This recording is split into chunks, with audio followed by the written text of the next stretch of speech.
Bharatiya Janata party अनुसूचित जाति मोर्चा के राष्ट्रीय अध्यक्ष लाल सिंह आर्य ने कांग्रेस पर अनुसूचित जाति जनजाति के लोगों को धोखा देने का आरोप लगाया।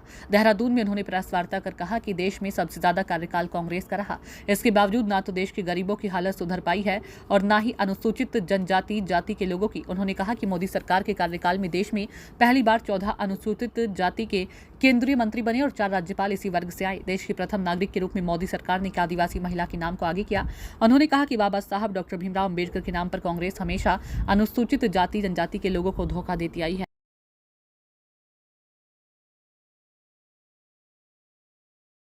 कांग्रेस नारे लगाती थी, उन्हीं बाबा साहब भीमराव अम्बेडकर को 1952 के प्रथम चुनाव में और 1954 के भंडारे के उपचुनाव में हराने का पाप कांग्रेस ने किया था।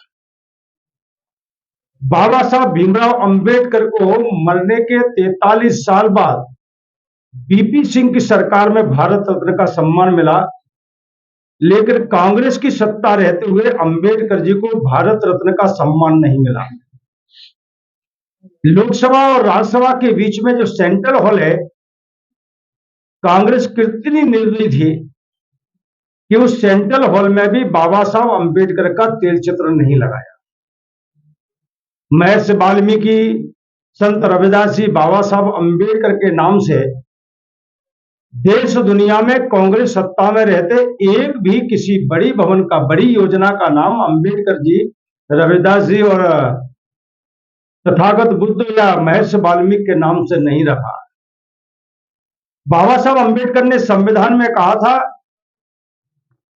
राजनीतिक, आर्थिक, सामाजिक और अवसर की समानता मिलनी चाहिए। वो भी कांग्रेस ने 60 साल सत्ता में रहते नहीं की। लेकिन जैसे ही मोदी जी देश में प्रधानमंत्री बनते हैं, सबसे पहले 15 अगस्त को लाल किले की प्राचीर में तिरंगा झंडे के नीचे एक ऐलान करते हैं कि देश में स्वच्छता अभियान चलेगा। और उसी का परिणाम है कि आज गरीब से गरीब के घर में भी 12 करोड़ शौचालय बनकर तैयार हो गए। एक अवेयरनेस आई लोगों में स्वच्छता को लेकर। और इतना ही नहीं किया, मध्य प्रदेश में जहां 46 साल कांग्रेस सरकार रही, केंद्र में 60 साल, बाबा साहब अम्बेडकर के राष्ट्रीय स्मारक भी कांग्रेस ने नहीं बनाए। भारतीय जनता पार्टी के जन्म स्थान मऊ में शिवराज सिंह चौहान जी यानी कि बीजेपी की सरकार ने 26 अलीपुर रोड दिल्ली, जहां अम्बेडकर जी ने जिंदल के मकान में, किराए में मकान में रहते थे, वहां 100 करोड़ का राष्ट्रीय स्मारक मोदी जी ने 2018 में उसका उद्घाटन किया। और नागपुर और मुंबई में चैत्य भूमि और दीक्षा भूमि, ये गडकरी जी जब और मुंडे जी मुख्यमंत्री थे उस समय वहां बना। और मोदी जी ने लंदन में भी बाबा साहब अम्बेडकर जिस किराए के मकान में रहते थे उसको भी खरीद के शिक्षा भूमि लंदन में भी बना दिया।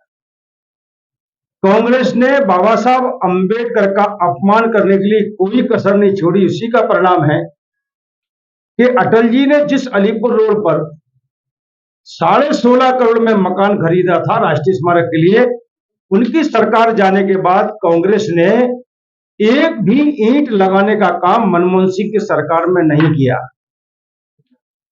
दूसरी तरफ बहुसंख्यक अनुसूचित जाति, जनजाति, पिछड़ा या सामान्य वर्ग में जो गरीब है, उसके कल्याण के लिए भी कांग्रेस ने कोई भी व्यवहारिक योजनाएं बनाने का काम नहीं किया।